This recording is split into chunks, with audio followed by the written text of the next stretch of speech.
महादेवम् आत्मबुद्धिप्रकाशं मुमुक्षुर्वै शरणमहं प्रपद्ये। विचार चन्द्रोदय। विचार चन्द्रोदयको आज 10औं पाठ। 10औं पाठमा हामी प्रवेश गर्दैछौँ।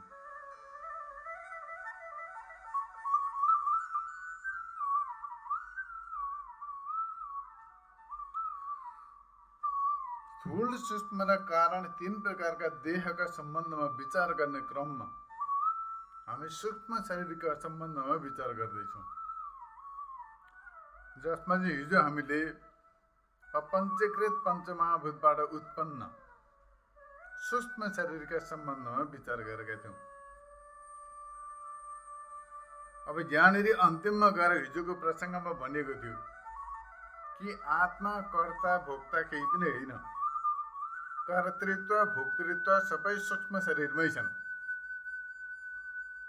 कर्तृत्व भोक्तृत्व, कर्ता भोक्ता, भोग प्यास, अन्धो बहिरो, यी सबै यस्ता प्रकारका जति पनि विषयहरू छन् तिनीहरू सबै सूक्ष्म शरीरमा विद्यमान छन्।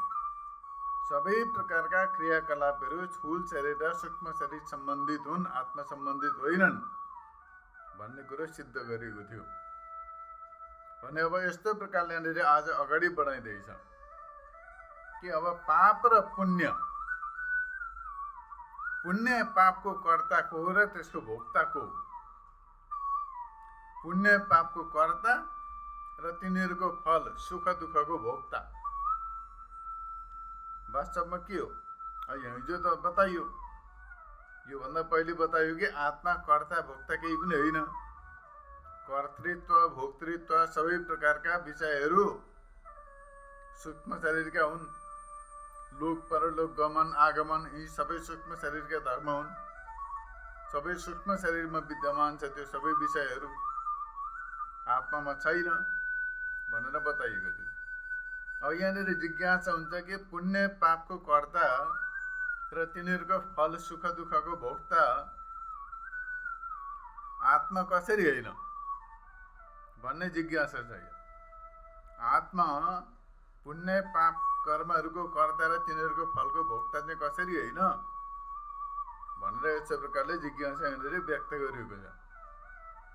कर्तापन र भोक्तापन सबै प्रकारका यस्ता प्रकारका धर्महरू आत्माका होइनन्, मेरा होइनन्। यिनीहरू सबै स्थूल शरीर र सूक्ष्म शरीरका हुन्। म विशुद्ध आत्मा हुँ। मेरा पाप कर्म पुण्य कर्मसँग इत्यादि जति पनि कर्महरू छन् त्यसकोसँग केही सम्बन्ध छैन। यस्तो प्रकारले यहाँनिर बताइएको थियो। अब उसै जिज्ञासालाई यहाँनिर समाधान गरिन्छ कि आत्मा कर्ता भोक्ता होइन। कर्ता भोक्ता लोक परलोक गमन आगमन गर्ने सबै सूक्ष्म शरीर हो। यस्तो प्रकारले यहाँनिर बताइन्छ। जुन वस्तु विकारी हुन्छ माने कुनैको विकार हुन्छ, विकार कार्य हुन्छ। जस्तो प्रकारले घडा माटाको कार्य हो, जस्ता प्रकारले दही दुधको कार्य हो, दुधको परिणाम हो। यस्तै प्रकारले कुनै पनि वस्तु जुन विकार हुन्छ, कार्य हुन्छ, त्यही वस्तु क्रियावान हुने गर्दछ। विकारी नै विकारमै हुन्छ। क्रियाकलाप इत्यादि सबै प्रकारका विषयहरू विकारमा हुने गर्दछन्, कार्यमा हुने गर्दछन्, कारणमा हुँदैन। यस्तो प्रकारले बताइन्छ।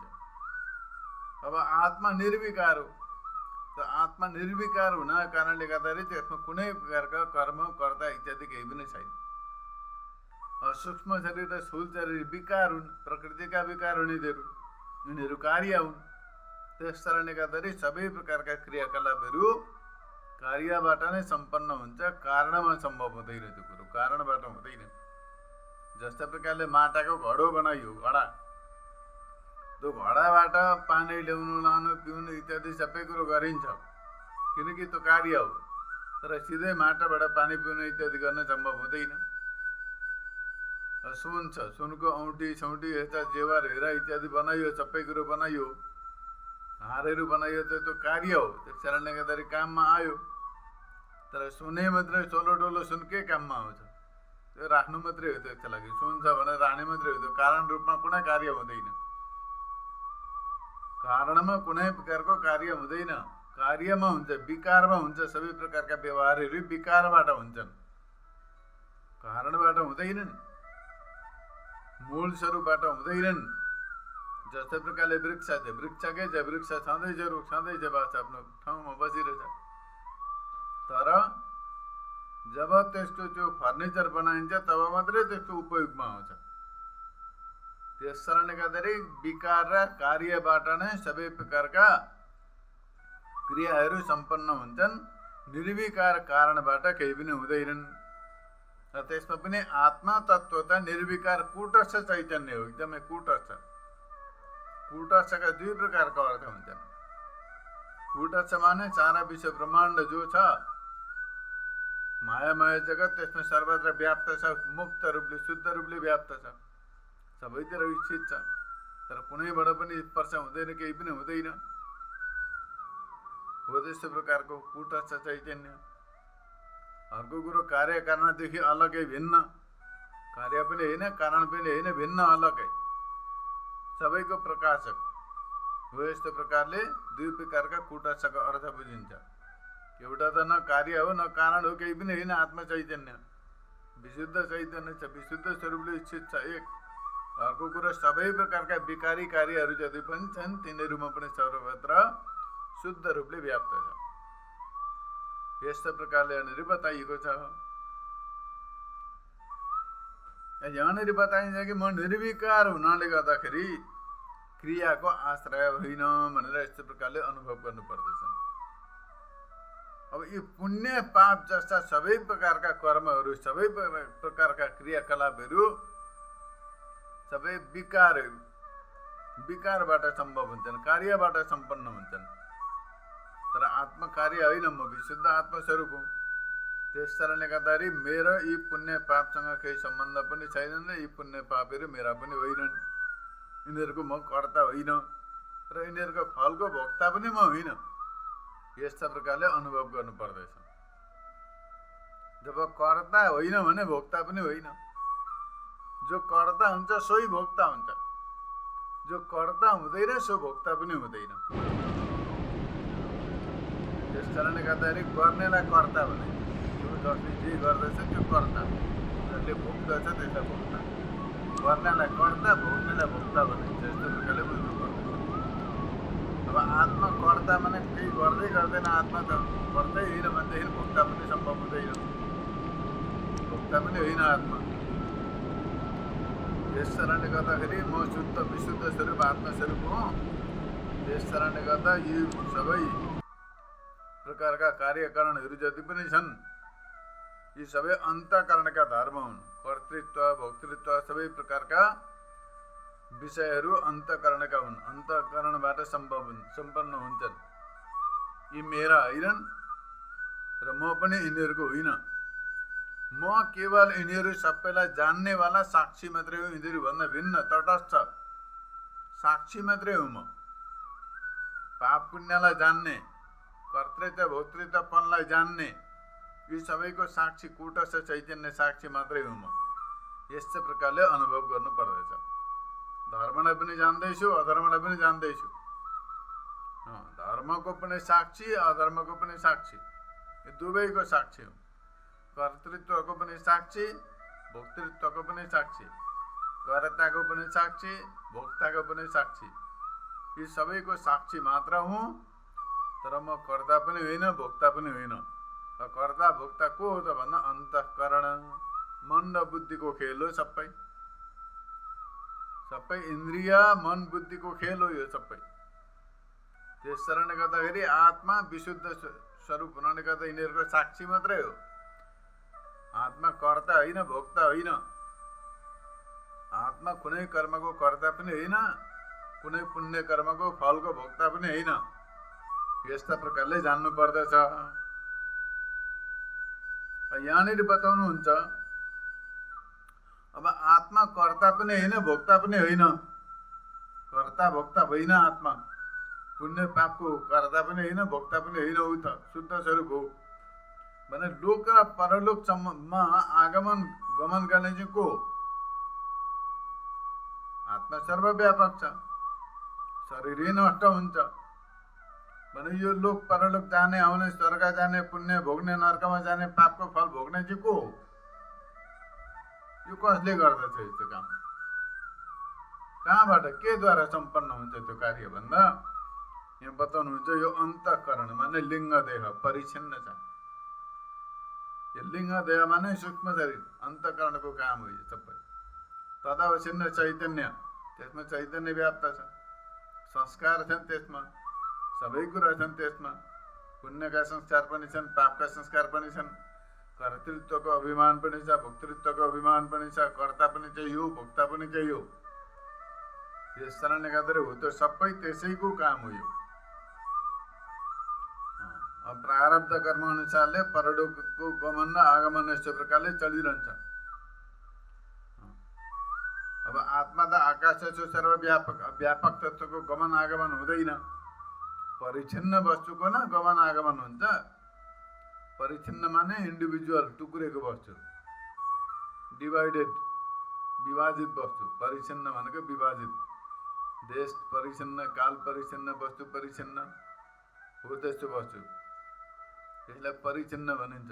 भिन्न भिन्न छ, देशदेखि भिन्नै, यो देशमा छ त्यो देशमा छैन, यो देश परिच्छिन्न भयो, यहाँ छ वहाँ छैन, यो देश परिच्छिन्न भयो। काल परिच्छिन्न छ भनेदेखि अब अहिले छ भरे छैन, अस्ति थियो अहिले छैन, भविष्यमा हुनेवाला होगा सायद अहिले छैन। त्यस कारणले गर्दाखेरि अहिले जो वस्तु छ परिच्छिन्न, त्यसलाई भनिन्छ काल परिच्छिन्न। एउटा छ देश परिच्छिन्न। देश परिच्छिन्न भने एउटा देशमा भएको, एउटा स्थानमा भएको वस्तु अर्का स्थानमा छैन। जस्तो प्रकारले शरीर यहाँ छ, अब सर्वत्र त छैन शरीर, आफ्नो शरीर जहाँ उपस्थित छ त्यही मात्रै हो, अन्य अन्य शरीर भिन्न भिन्न छन्। त्यस कारणले गर्दाखेरि देश परिच्छिन्न हो। अर्को छ काल परिच्छिन्न, अहिले छ भरे छैन। अहिले 30 वर्षको शरीरको आयु भयो भने 30 वर्ष 31 वर्ष पहिले यो शरीर थिएन, 40 वर्षसम्म बाँच्यो भने 40 वर्षदेखि पछाडि रहँदैन। त्यो काल परिच्छिन्न हो। देश परिच्छिन्न, काल परिच्छिन्न। अब अर्को छ वस्तु परिच्छिन्न। वस्तु परिच्छिन्न भनेदेखि एउटा वस्तु अर्का वस्तुसँग मिल्दैन, भिन्न भिन्न छन्, वस्तुमा भेद छ। यस्तो प्रकारले देश परिच्छिन्न, काल परिच्छिन्न र वस्तु परिच्छिन्न, यस्तो प्रकारको वस्तु यस्तो छ यो। अब यो चाहिँ यसैको गमन आगमन हुन्छ। देश परिच्छिन्न वस्तु एउटा देशदेखि अर्का देशमा जान सक्दछ। काल परिच्छिन्न वस्तु एउटा कालदेखि अर्का कालसम्म प्रत्यक्ष गर्न सक्दछ। वस्तु परिच्छिन्न वस्तु एक वस्तुदेखि अर्कासँग भेटघाट गर्न सक्दछ। तर अब सर्वव्यापक वस्तु एउटै छ, अविच्छिन्न छ भने त्यो कोसँग मिल्ने, न त्यसमा काल छ, न देश छ, न वस्तु छ, केही पनि छैन। एक अद्वितीय सर्वव्यापक अखण्ड सच्चिदानन्द स्वरूप ब्रह्म तत्त्व एक अद्वितीय छ। सदैव सौम्य इदमग्र आसीत् एकमेव अद्वितीयम्। त्यस कारणले गर्दाखेरि एक अद्वितीय वस्तु सर्वव्यापक वस्तुमा कुनै प्रकारको भेद हुँदैन। देश परिच्छिन्नता पनि छैन, काल परिच्छिन्नता पनि छैन, वस्तु परिच्छिन्नता पनि छैन, त्यसमा सर्वव्यापक छ। हो त्यस्तो ब्रह्म तत्त्व हुँ म, त्यो ब्रह्म स्वरूप हुँ म, यस्तो प्रकारले अनुभव गर्नुपर्दछ। र यो अन्तःकरणमा परिच्छिन्न जो छ, परिच्छिन्नता, यो परिच्छिन्न अन्तःकरणमा अनेक प्रकारका संस्कारहरू छन्। अन्तःकरण भनेको अब बुझियो होला, मन बुद्धि चित्त अहङ्कार।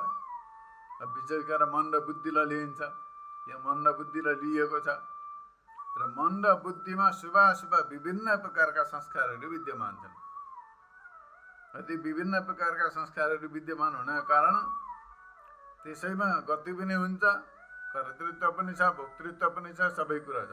तर विशुद्ध आत्मा सर्वव्यापक छ। त्यस कारणले गर्दाखेरि त्यसमा कुनै प्रकारको गमन आगमन पनि हुँदैन, कुनै प्रकारको कर्तृत्व भोक्तृत्व पनि हुँदैन, किनकि ऊ कार्य होइन। यस्ता प्रकारले जान्नु पर्दछ। अगाडि बताउनुहुन्छ यहाँनिर प्रश्न।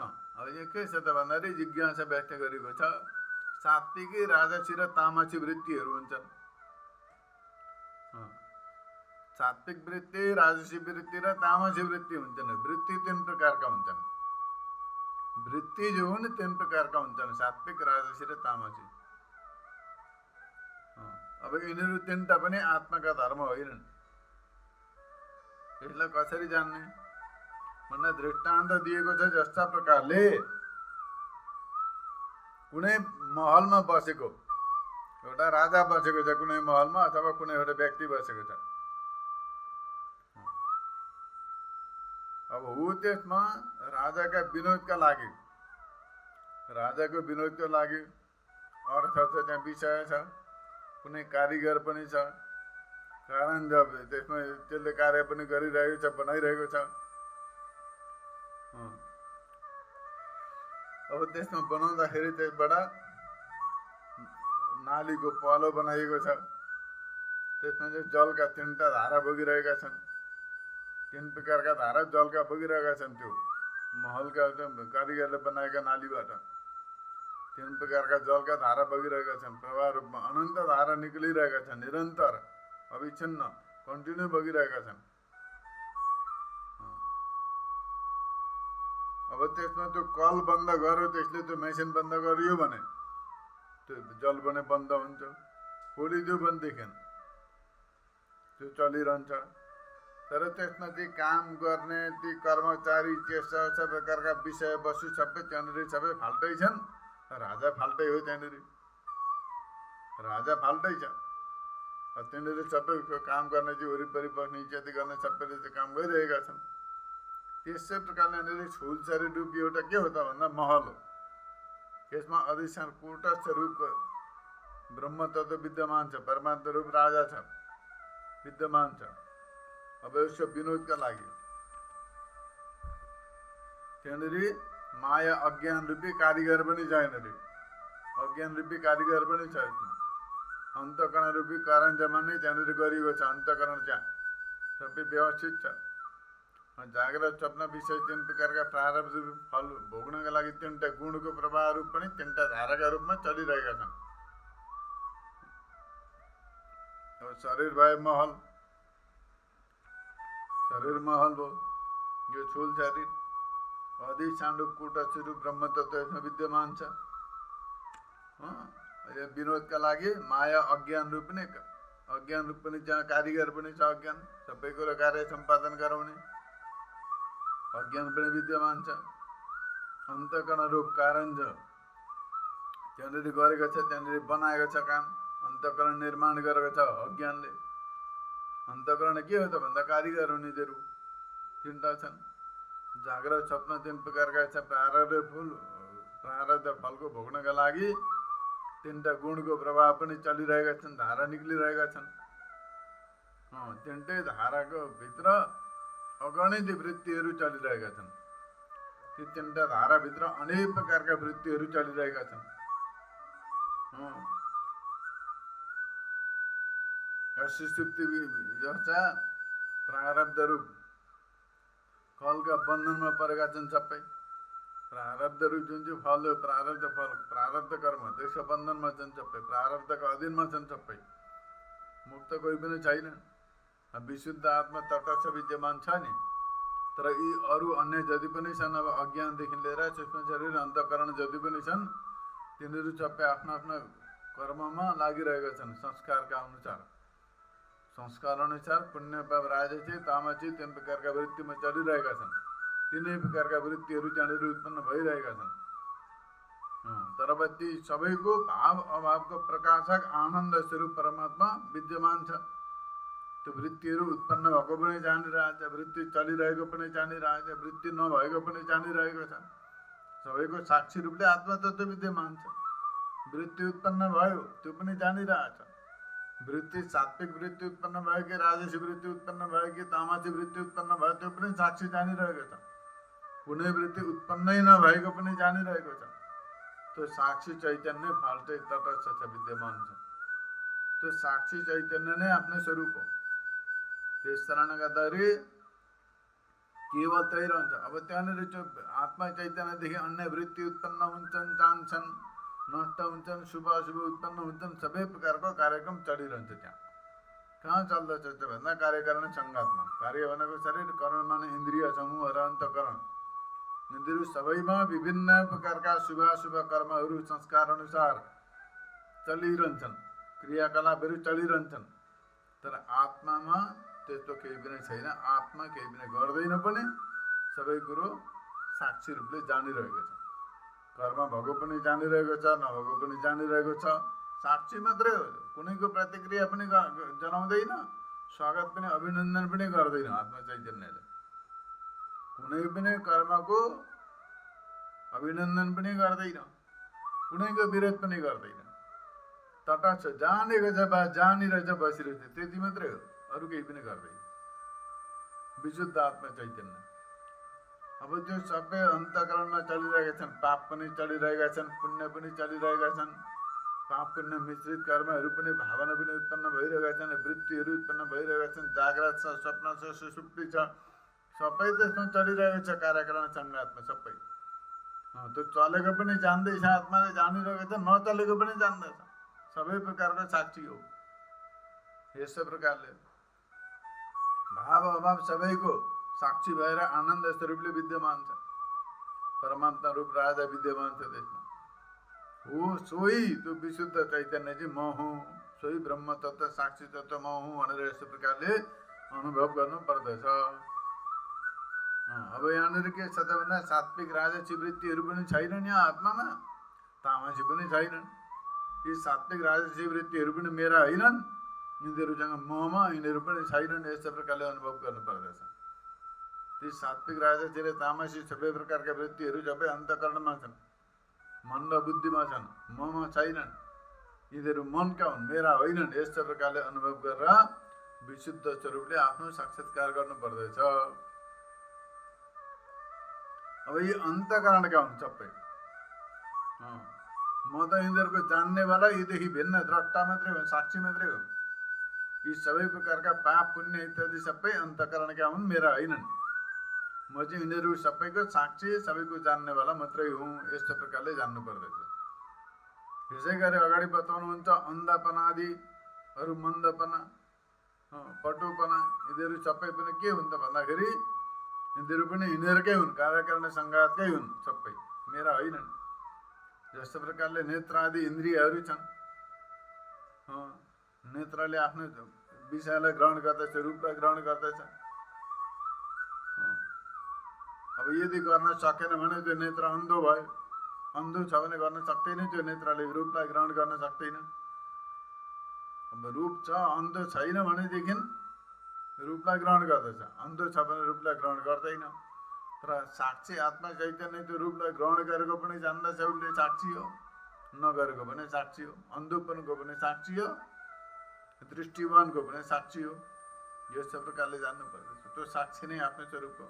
न अन्धोपन न अनन्धोपन, त्यो दुवै त इन्द्रियगत भए, इन्द्रियका सम्बन्धित भए, तर आत्मा सम्बन्धित होइनन् कुनै पनि। यसै प्रकारले कसैको मन्दपन छ, कसैको तीव्रपन, त्यो पनि मन्दपनको पनि साक्षी हो। कसैको बुद्धिले काम गर्दैन, बुद्धि मन्द बुद्धिको छ, त्यो मन्द बुद्धिको पनि साक्षी हो आत्मा। तीव्र बुद्धिको पनि साक्षी हो। त्यो अत्यन्तै ट्यालेन्ट हुन्छन्, अत्यन्तै चलाक हुन्छन्, त्यसो चलाकपनको पनि साक्षी हो आत्मा। अब कोही अत्यन्त मन्द बुद्धिको छ, एकदमै मूढमती, अल्पमती हो, त्यसो पनि साक्षी हो आत्मा चैतन्य। यस्तो प्रकारले जो साक्षी स्वरूपले जान्नु पर्दछ। अब यिनीहरू सबै तिनीहरू आत्माका पनि होइनन्, आत्मा पनि उनीहरूको होइन। आत्मा केवल प्रकाशक हो, सच्चित आनन्द स्वरूप हो। त्यो अन्धोपन, मन्दपन, पटुपन, पहिरोपन यिनीहरू सबै प्रकारका आत्मामा छैनन्। यी सबै प्रकारका विषयहरू इन्द्रियगत, इन्द्रिय सम्बन्धित हुन्, आत्मा सम्बन्धित होइनन्। यस्ता प्रकारले जान्नु पर्दछ। अब यिनीहरू सबै म पनि होइन र मेरा पनि होइनन्। यो अन्धो, पहिरो, कर्ता, भोक्ता यिनीहरू सबै म होइन र मेरा पनि यिनीहरू होइनन्। यस्तो प्रकारले अनुभव गर्नु पर्दछ।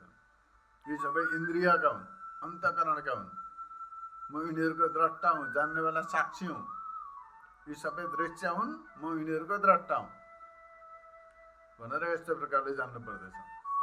म यस्तो प्रकारले सूक्ष्म शरीरको पनि द्रष्टा हुँ भनेर यस्तो प्रकारले जान्नु पर्दछ। सूक्ष्म शरीरमा हुँदैछन् सबै, परलोक गमन आगमन सबै सूक्ष्म शरीरका हुन्। त्यहाँ चैतन्य व्याप्त छ त्यसमा पनि। त्यो अन्तःकरण अवच्छिन्न चैतन्य नै जीव हो। त्यसैको जन्म मृत्यु इत्यादि सबै प्रकारका अनुभव त्यसैमा हुने गर्दछन्। त्यो अन्तःकरण अवच्छिन्न चैतन्यमा जीवमा हुने गर्दछन्। विशुद्ध आत्मामा केही पनि छैन। विशुद्ध आत्माको गति पनि छैन, परलोक पनि जाँदैन, पुण्य पनि गर्दैन, पाप पनि गर्दैन, केही पनि छैन। न पापम न पुण्यम न सौख्यम न दुःखम चिदानन्द रूपो शिव केवलोहम। यस्तो प्रकारले अनुभव गर्नुपर्दछ। मनोबुद्ध अहङ्कार चित्तानिनाहं न च श्रोत्रजीवेन च घ्राणनेत्रे न च व्योम भूमि न तेजो न वायु चिदानन्द रूपा शिवो केवलोहम। यस्ता प्रकारले अब यहाँनिर यस्ता प्रकारले सूक्ष्म शरीरको विवेचना गरिसकेपछि अब कारण शरीरको सम्बन्धमा विवेचना गरिन्छ। सूक्ष्म शरीर पश्चात आउँछ कारण शरीर। सूक्ष्म शरीर भयो, अब कारण शरीर। अब कारण शरीर के हो भन्दाखेरि कारण शरीर हो अज्ञान। कारण शरीर अज्ञान हो। अज्ञानलाई कारण शरीर भनिन्छ। अब यो कारण शरीरका सम्बन्धमा